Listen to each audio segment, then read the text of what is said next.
Good afternoon and welcome to another edition of this is our sixth edition, second in the month of August, African Heritage Month, to Reparations Now.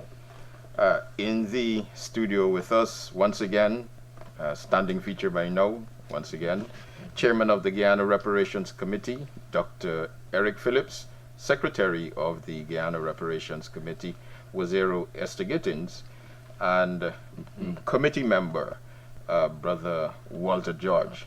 I am yours truly, Johnathan Adams, the Deputy Chairman of the Guyana Reparations Committee, and in the audience with us once again, standing feature by now, from Linden, our Sister Renita Craig,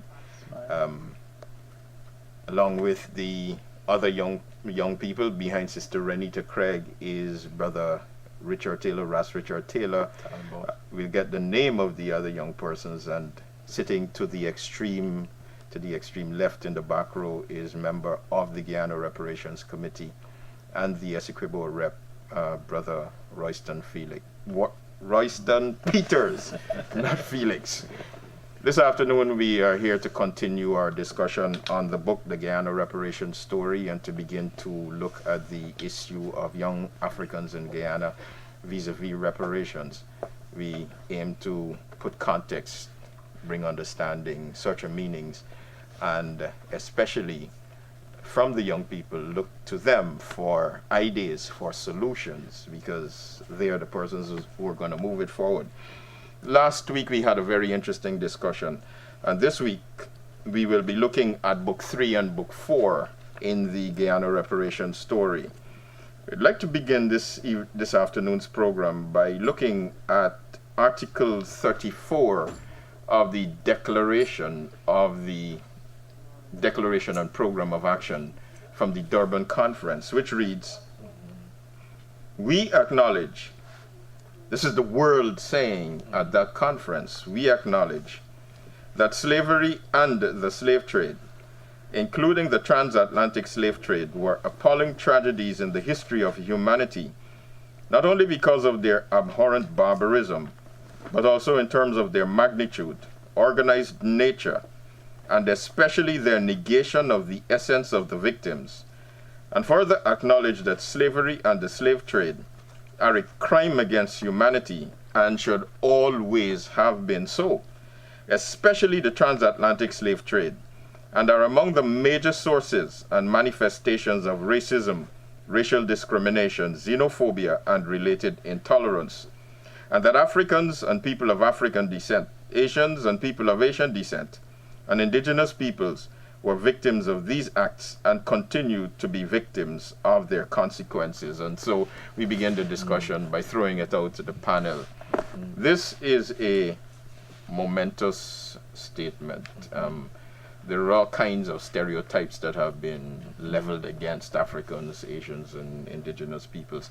But here the world is saying that, listen, this racism got, well, especially we black people, how we there?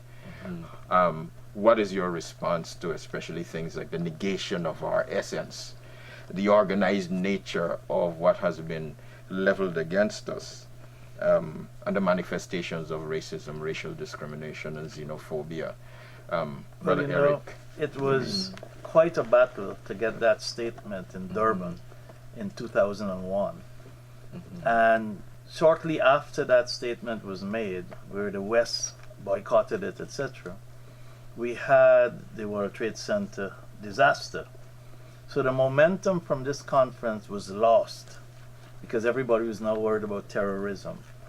But what it did say is acknowledge for the first time that slavery was a crime against humanity, and that the transatlantic slave trade and slavery was the greatest crime ever in humanity.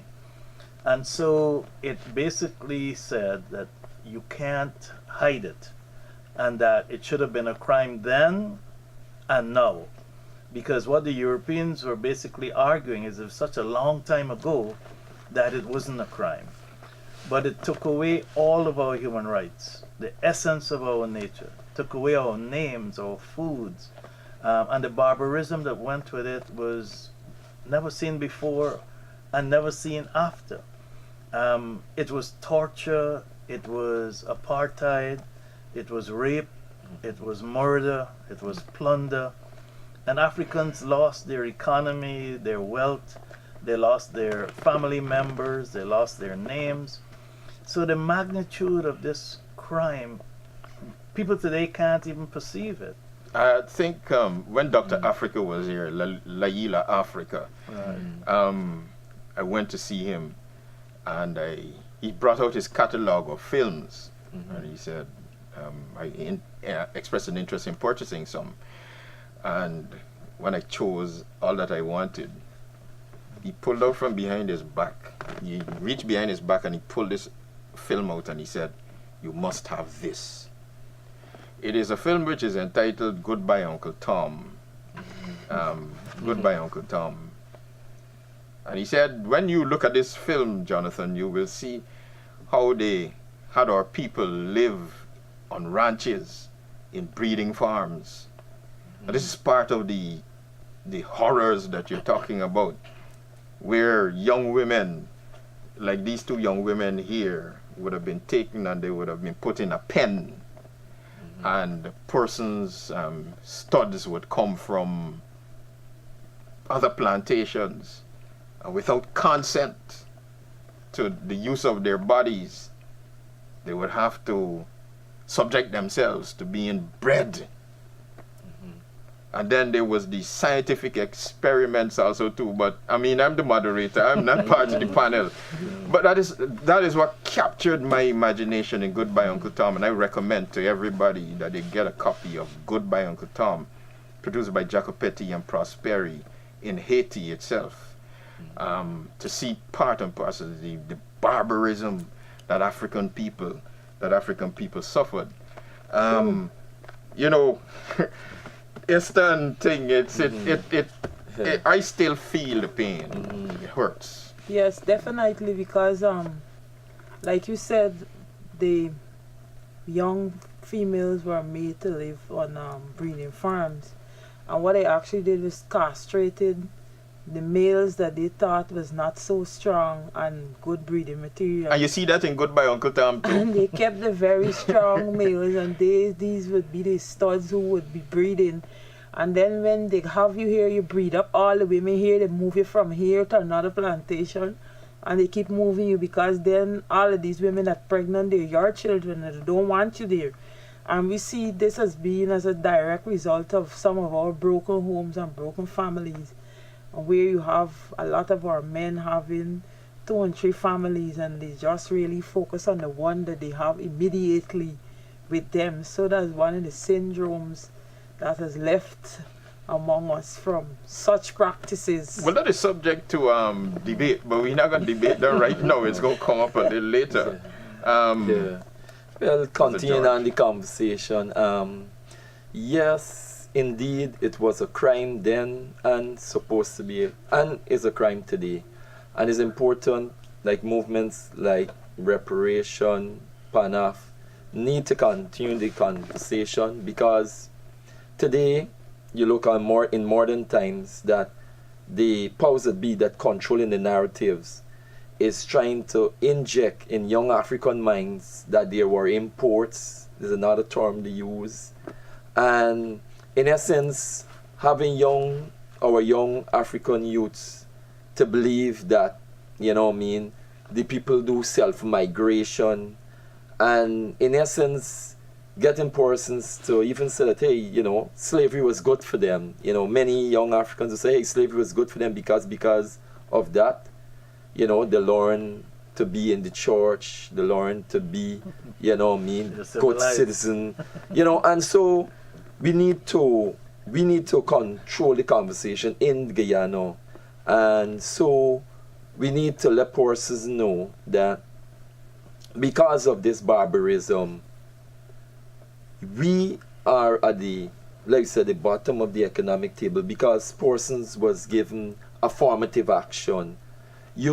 Persons living in ghetto, they ain't living in ghetto because of accident, because this was part of the system that's perpetuated then.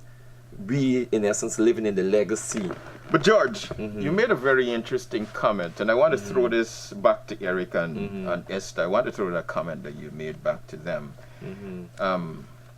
And it is most interesting, I'm being diplomatic, most interesting to hear people say that, you know, at least we have been exposed to God because of slavery. Yeah. I would like Eric and Esther to comment on this thing that, oh, at least we have been exposed to God through slavery as a justification for being enslaved. And then secondly, I want to ask this question. From a common sense point of view, just bare common sense, use the common term common sense. Is it sensible to attach myself to a God that I did not know, who was there and encouraged others to put me through this barbarism?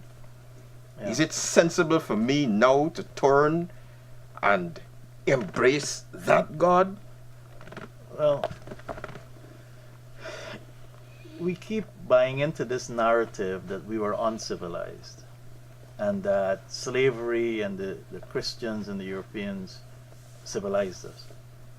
But we were on this earth for 3.2 million years before white people were on this earth. And the white people tell us that God made man in his own image. So who did God make 3.2 million years before? If he didn't, whose image did he make us in? Let me ask you the question this way. Whose image did the white people tell us God made man in? Precisely. So Christianity and slavery are partners.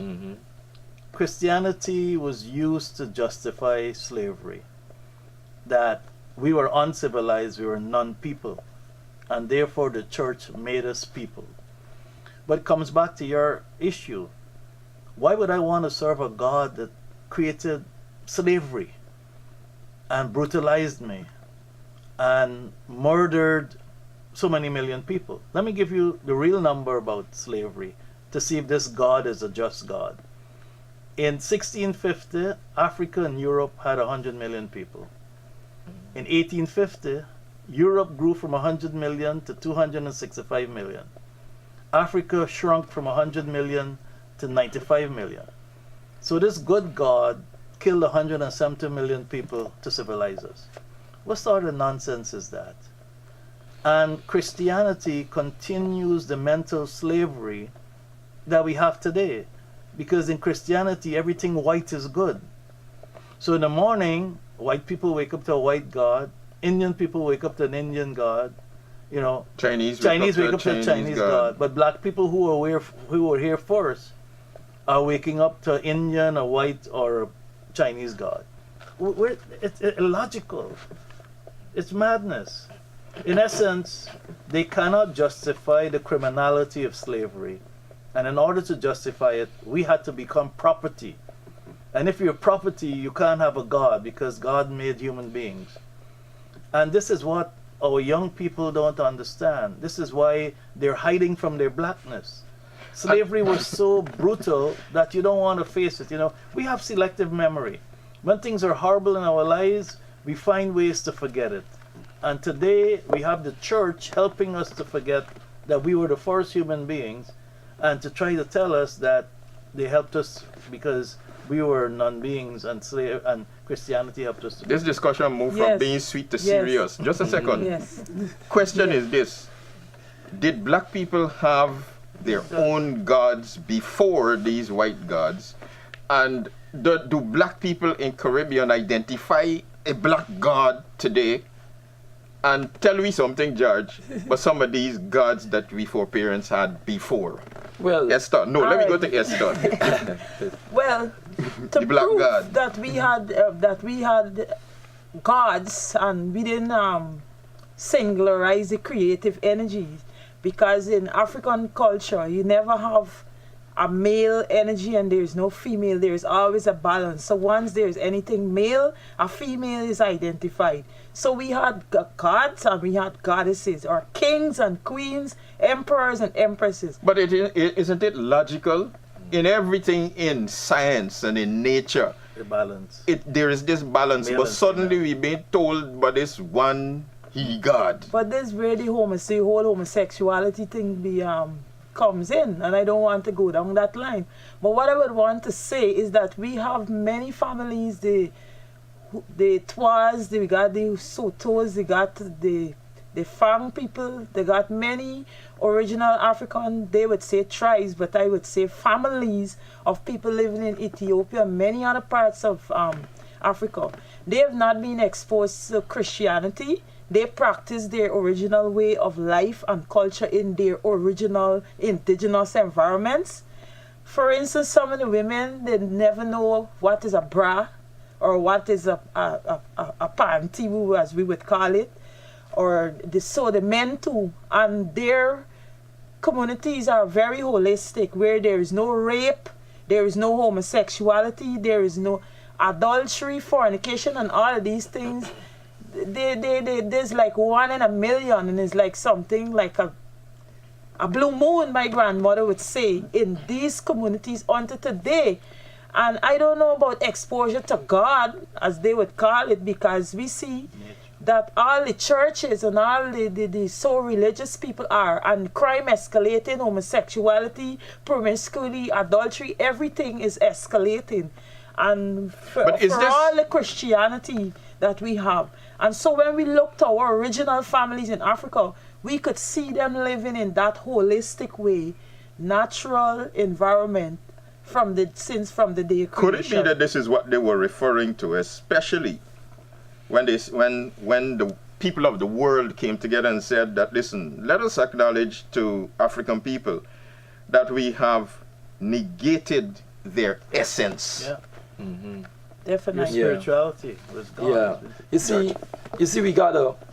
The question is, somebody from the audience may say, why you had to go there? Why you had to go with religion?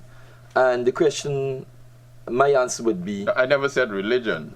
You know, I talked about right. Yeah. But you see, why we go there is the European philosopher, I think, I'm too certain if it's Karl Marx or which one, or Freud or whichever, who said that religion is the opium of the people. Of the masses. Of the masses. It was right. Marx. One of the it was right. Marx. Now, you know, this is where now, if this is the opium of the people, then here is it. This institution they build, which they call slavery, they took away our opium, you know what I mean? And so you find now when you look at the institution that they used to do it, here it was the church, then they used to do it, and still today it kind of doctrines and philosophy that is miseducating our African youths today, because, you know, persons you see going around, you know, doing things that is not within the interest. And, you know, we can learn from the Pope himself. He said, hey. But you're supposed to be telling us about some of these gods that we had in Africa. Well, in Africa, Africa is made up of many, like we say, communities. And each community see God within their own reality and representation. The one we know prominent is coming out of North Africa, which talk about the Amen, or you would say Amen. You would hear a person using the word Amen today. No, just stick a pin. Akhenaten. This Amen thing is a Christian thing. No. Yeah. That Amen thing come from the Bible. Yeah. No. Well, So Ali, you're telling me that this Amen thing is what then? If it is not a Bible thing, if it's not a It's Christian before thing, the it's a Bible. European thing, then it's a woo thing. Well, Amen is a breakdown for the original Amen-Ra, which is written on the walls of the pyramids. Pyramids as one of the gods. So, all right. And basically, the Amun-Ra is the essence of creation. The Amen representing the hidden essence, Ra representing the fire. Is Amen-Ra Ptah meaning the physical essence of creation. Now, the African man, before he was enslaved, he was a holistic person. Man and woman. Man and woman. I mean, it's a man, yeah, meaning No, man we and gotta get this woman. thing right. We got Yeah, this thing. he was holistic, and in his pantheon of his gods, he had a pantheon of gods. He see it as creation is in essence between man and woman. Hence, from man and woman, you get the concept of the son, the child. Right. And so, when he talk about his spirituality, his essence of being, he see it in the triad and The Trinity. which we see it as The Trinity Father, today. the Son, the And Holy. Yeah, well, that Jonathan- is the modern Jonathan, I know- concept. Eric was a holy No, thought. no, I just Because wanna- we're looking at the essence, this essence that was destroyed. No, Yeah. this essence, I want to give us enough time to talk about other things, because Okay. the essence, it has been defined in the United Nations Universal Declaration of Human Rights. And in essence, slavery took away all of our rights. Our right to ownership, our right to life, our right to our own culture, our right to live the way we want, the right to free speech. So when you look at those words, took away our essence, it took away everything that the UN is now saying every single human being should have. So they made us non-beings. So Eric, thank you very much for that interjection. And Don't forget but that, yeah. George, you were talking about the amen. We'll wrap that up and then we'll go to the we can go to the break as Yeah. soon as Yeah. Yeah. The time running out. Yeah. Well, basically, as saying the triad basically is the African, then in the North African region. They see that was, in essence, that was the one. Basically, and that is the essence that has been taken away. Taken So we away, go yeah. to the break and then we come again.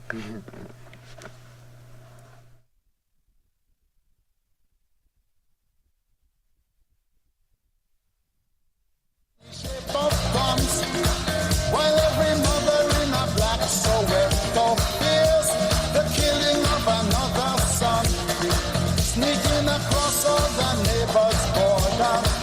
Now and again having little fun. She doesn't care if we fun and if she play. It's dangerous to everyone. Oh, give me hope, Joanna. Hope, Joanna, give me hope, Joanna, for the morning come. Give me hope, Joanna. Hope, Joanna. Hope before the morning come.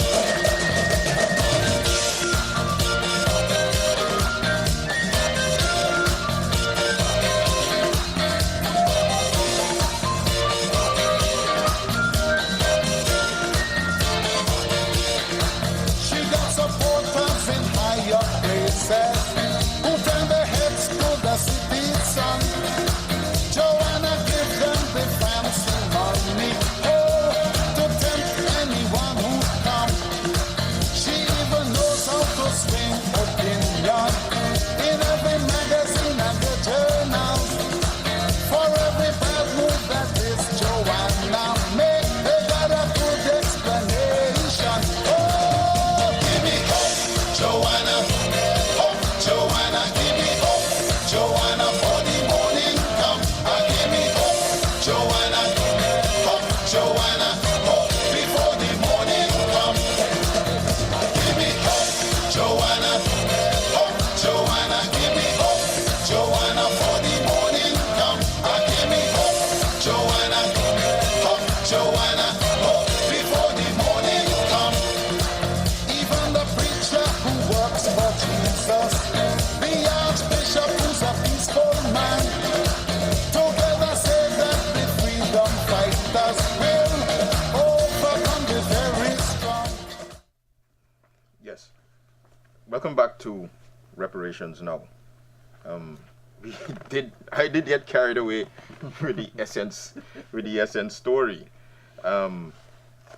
In this segment, we're going to look at the legal basis for the African Guyanese reparations claim.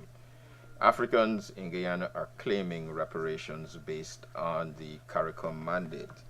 And I read from page 4, which says the general and foundational rule of the international legal reparations regime was laid out by the Permanent Court of the International Justice when it proclaimed in the Corzo factory case that reparation must, as far as possible, wipe out all the consequences of the illegal act and re-establish the situation which would in all possibility have existed if the act had not been committed.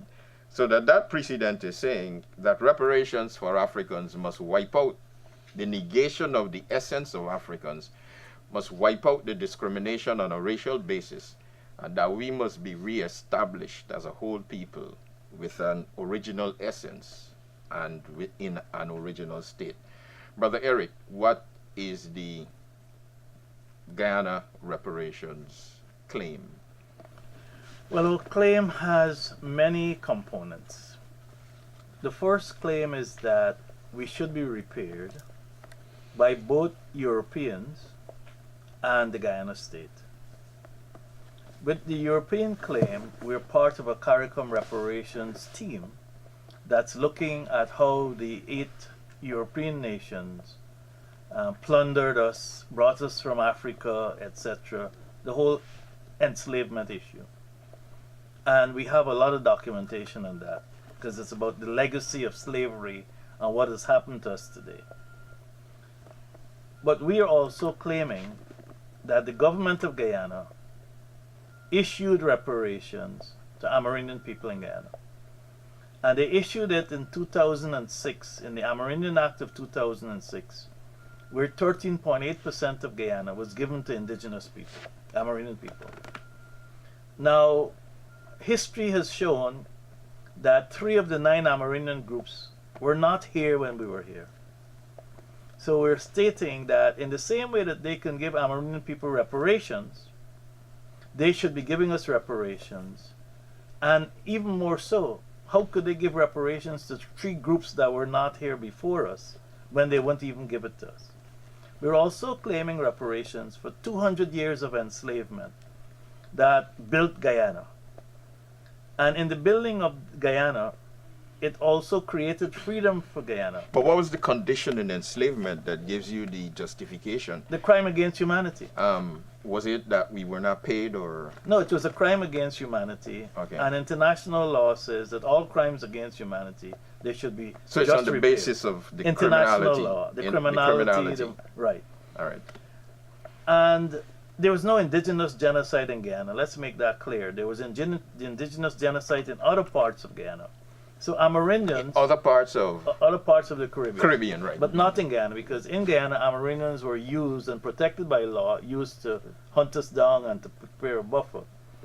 So 200 years of enslavement, of criminal activity against Africans, of taking away their essence, that has to be repaired. The fact that others were repaired and given land, we cleared 15,000 square miles of Guyana, which is 18% of Guyana. So we're claiming 18% of Guyana. Now, interestingly enough, there were only about 6,000 Amerindians when we were here. And yet they have 13% of Guyana, 13.8%.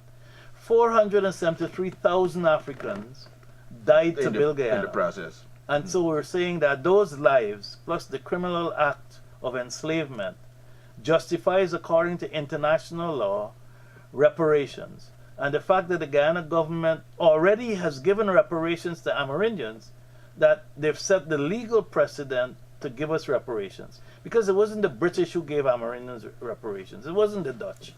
It was the state of Guyana who repaired Amerindians. And therefore the state of Guyana must repair us because we built Guyana. We not only built Guyana, we ensured through emancipation and through our wars that no other Guyanese will ever be enslaved. So that's our claim, part of it. And we must recognize that there were 2,741 slave owners of Guyanese. But talk about the reparations that they received, notwithstanding the fact that it was not from the Guyanese state. Yes. Did they receive reparations also too in the Guyanese context? It is so remarkable that Europeans don't want to provide reparations. When they gave their own 46,000 British, there were 46,000 British slave owners. I don't think people can understand that.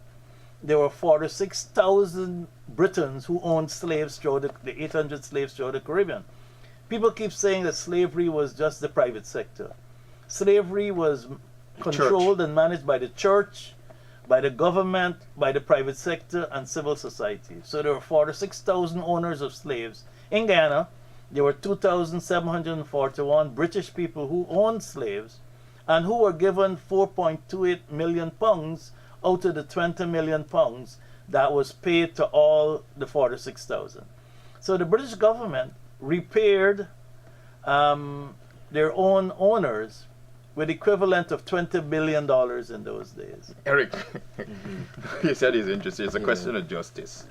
Yes. So the Amerindians are the indigenous peoples who policed us into enslavement. And who then died to build Guyana. And the Europeans who were the beneficiaries financially from our enslavement have received reparations. But we who are the victims of reparations, are victims of enslavement, have And been who denied died? And who died? have died for the building of the country, have received no reparations. Right. And I just want to add the criminality of the Guyana Times in this. Over the last 8 weeks, knowing that the Land Commission is due next week, they've been writing a lot of lies about African history. For example, Vishnu Bishram wrote a few days ago that it was the Christians who made us buy villages. So he's distorting all of the achievements of Africans to make the argument that Africans shouldn't get reparations. So this is the evilness of some members of the Indian community trying to prevent us from getting what is justice. He's argued that we didn't build Guyana.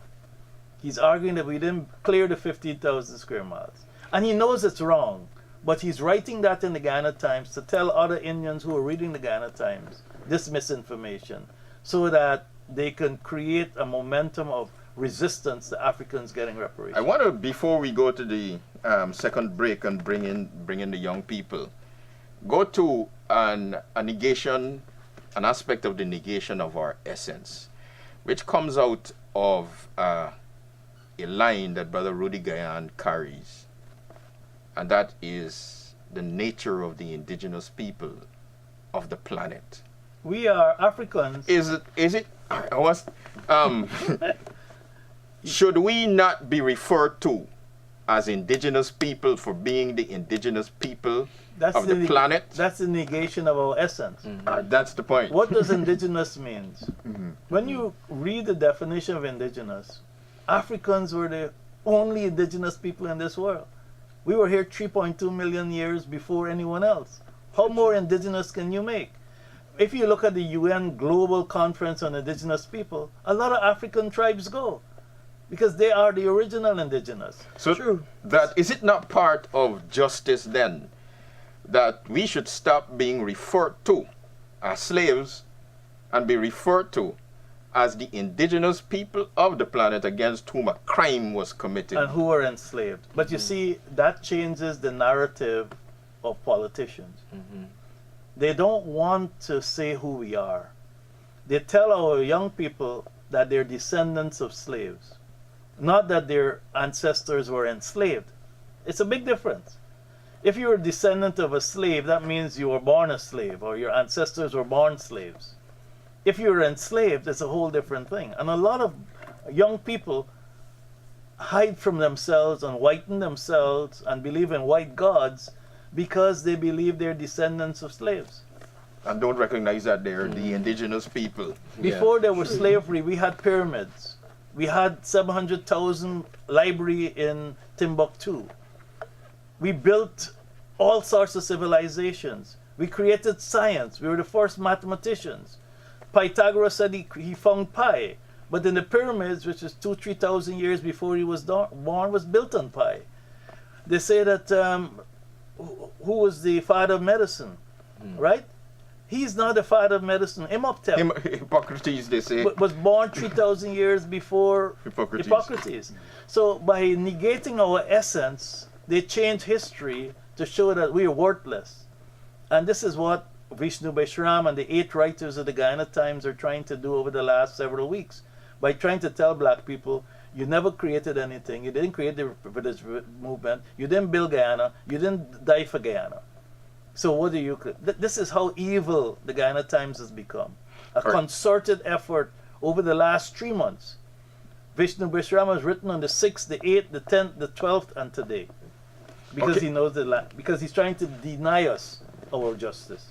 So what we're going to do is that we're going to take a break, and then we come back to the young Africans who have been listening to the discourse, and we're looking for suggestions or solutions.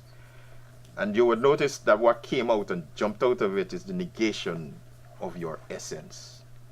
How are we going to repair that essence that has been negated? And so we go to the break. But maybe pressure will make Joanna see how everybody could have lived as one. Oh, give me hope, Joanna. Hope, Joanna, give me hope, Joanna, for the morning come. Give me hope, Joanna. Hope, Joanna, hope before the morning come. I hear she makes all the golden money to buy new weapons in the shape of guns. While every mother in a black Soweto fears the killing of another son, sneaking across all the neighbors' border, now and again having little fun. She doesn't care if the fun and game she play is dangerous to everyone. Oh, give me hope, Joanna. Hope, Joanna, give me hope, Joanna, for the morning come. Give me hope, Joanna. Hope, Joanna, hope before the morning come.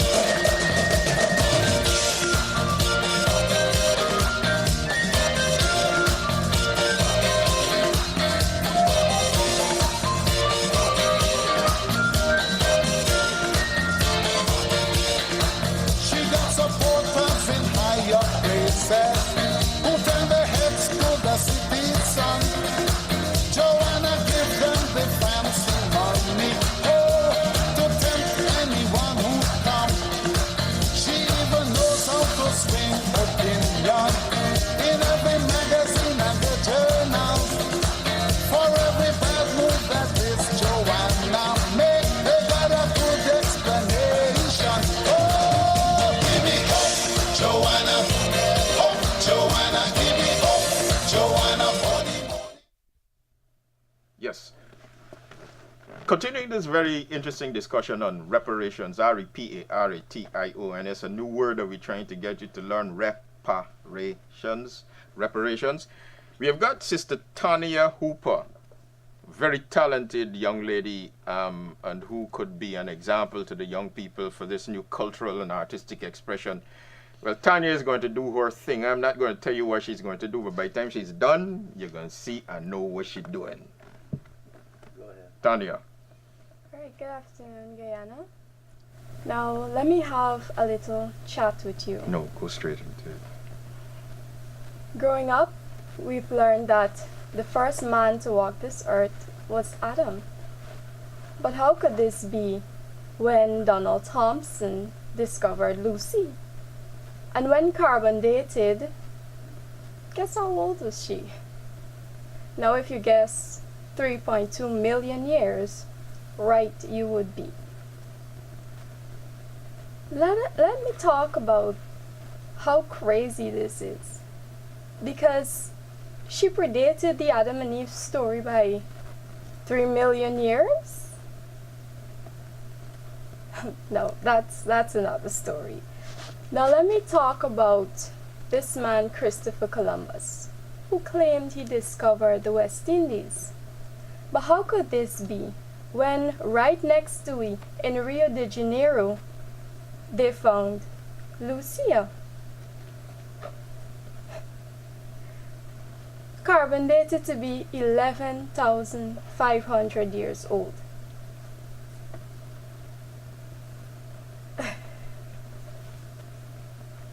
Now, this is so crazy because this lady was here before any other race could have been.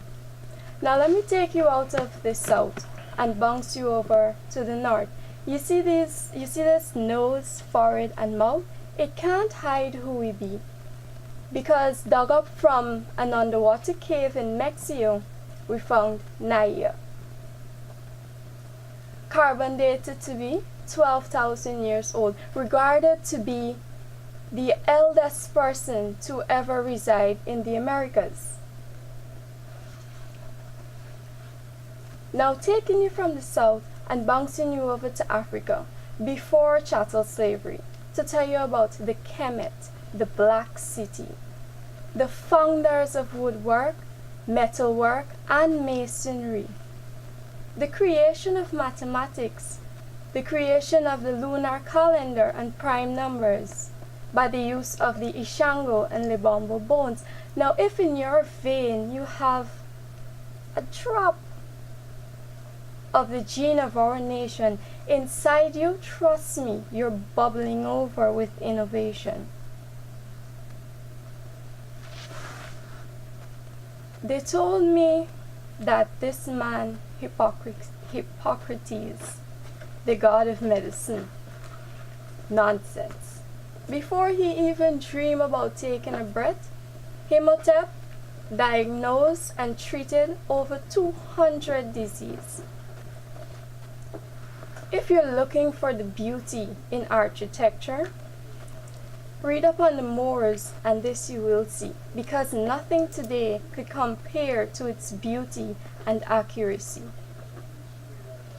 Now here things are about to get a little bit sad, because if you think having your back whipped until your skin bursts open and then packed with salt is cruelty,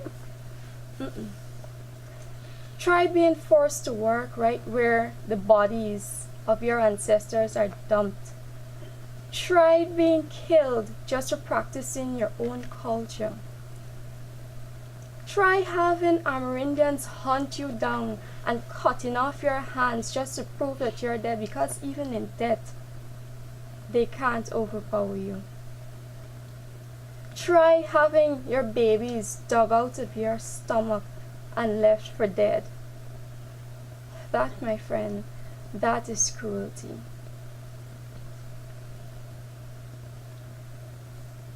Now, because of the 9 million acres of land that we cleared, because of the 2.58 million miles of drainage dug by our bare hands, because of the 450,000 Africans that died to bring some form of humanity to this land, we can sit here today and say that 18% of Guyana is real.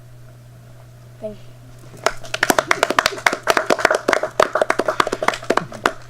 Yes, all inspired by this little book, The Guyana Reparations Story. And so that is one youth responding. I think Tonya has said plain and straight, 18% of Guyana is we own. And that's our comment with that tremendous reflection on the Guyana Reparations Story. Forgive me, young people, but I gotta swing this thing back to Eric a little bit. I see now the significance of writing our own story. It has spurred creativity in the direction of truth and righteousness. You know, listening to Tonya, it shows our innate creativity. It shows the talents that exist. She took this entire book, Yes. and pulled out some critical components into her vision of what has happened, and with the clarity that is unbelievable. Yes. And she came to our entrepreneurship conference, where we're trying to tell young people to get into their businesses, look at the village movement, which Vishram is denying, where our ancestors went back into their genetic makeup and tried to be try to be independent, try to create their own lives. And I'm hoping that Tanya's poem, and she has a lot more talents because she's into entrepreneurism, will empower others to write poems, to write plays, but more importantly, to start to research Yes. the magnificence of their inheritance from Imhotep to Timbuktu to the pyramids. We can go on and on. The Lubumbo bones, which she talks about, which shows that we were writing 35,000 years ago before this white god was alive. You know, when you think about how miseducated we've been, how our educational system, even today in Guyana, is talking about 9 tribes being here before us. We have to educate ourselves. We have to seek truth, and the truth is very pure. So I'm thankful that she was able to say this poem. I know it's in front of the camera for the first time, but she has courage and she has truth. And so I'm hoping that this program, Reparations Now, and the 10,000 booklets we're going to print and distribute free next year will allow our young people to reclaim their essence and to believe that they can become anything they want. I mean, they're the first mathematicians, they're the first scientists. We were doing the green economy before the term was even conceived. You know, we created fire. We you know, it's I'd like to thank Tonya for giving us that perfect example of reparations actually taking place now. And so our efficient production manager telling me, look, your time almost up. Questions.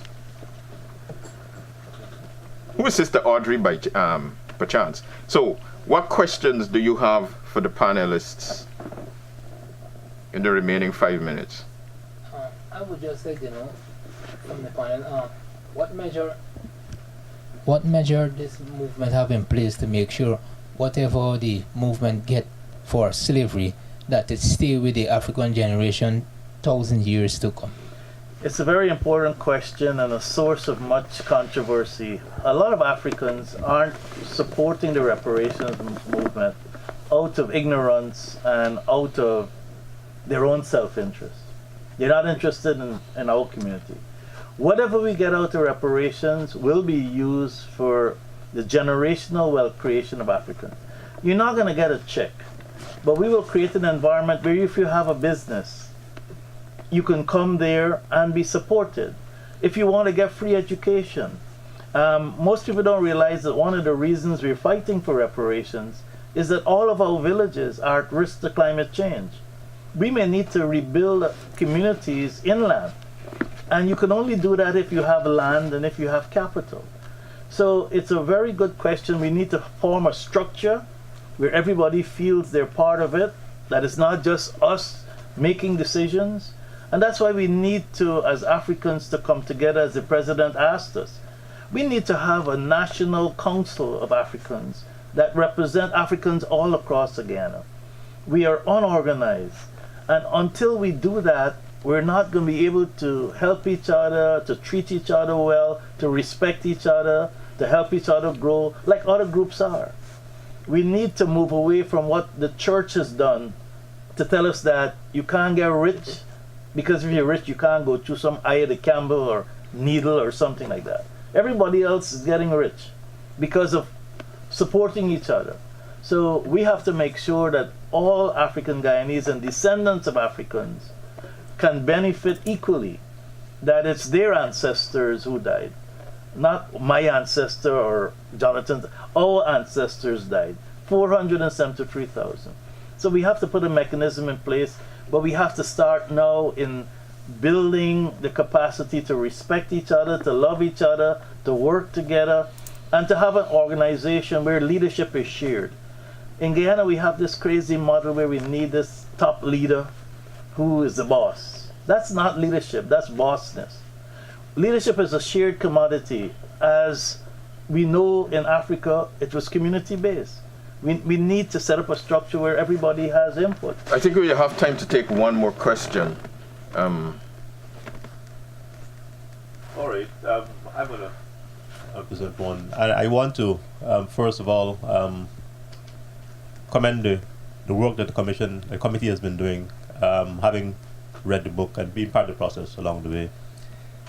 But as was presented earlier in the discussion, I heard of a number of things that we did in terms of making efforts to restore what was once lost and to regain the essence of our people. There is an element that is confronting us for a little while now in terms of the health of our people. Health is conjoined with education, with culture total. What do we see as essential or necessary for us to restore our health status in some way, so that our people can stop falling prey to diabetes, hypertension, and all the other illnesses that they are suffering from? Yeah, thanks, Royston. So Hilary Beckles basically said that we're the most predisposed to type 2 diabetes and hypertension in the world. It comes back again to coming together as a group and recognizing what is good for us. We should be telling each other what's good foods. We should be going back to nature. Look at our ancestors. We're predisposed to diabetes. We're eating all sorts of false foods or wrong foods, and it's impacting our health. But until we have a collective organization that speaks to issues of education, of health, of economics, we aren't going to make it. And that's what reparations is trying to do. And on that note, it is time for me to say that it is time for us to leave you until... We need a 2-hour program. Brother Eric says we need a 2-hour program. This is Reparations Now, a program which is dedicated to helping to culturally educate African people in Guyana, given that on the 2nd of April 1810, African culture was banned. It aims to put into context the issues that affect Africans. It aims to bring meaning, helps to give us understanding. And as we have seen, we are bringing forth the solution from our young people by that tremendous poem that Tonya has taken, that she has created from the research that the Reparations Committee has done.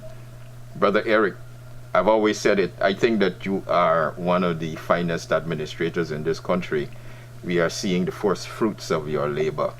Until we meet again, it is time for reparations now. The killing of another son, sneaking across all the neighbors' border. Now and again having little fun. She doesn't care if we fun and if she play. It's dangerous to everyone. Oh, give me up, Joanna.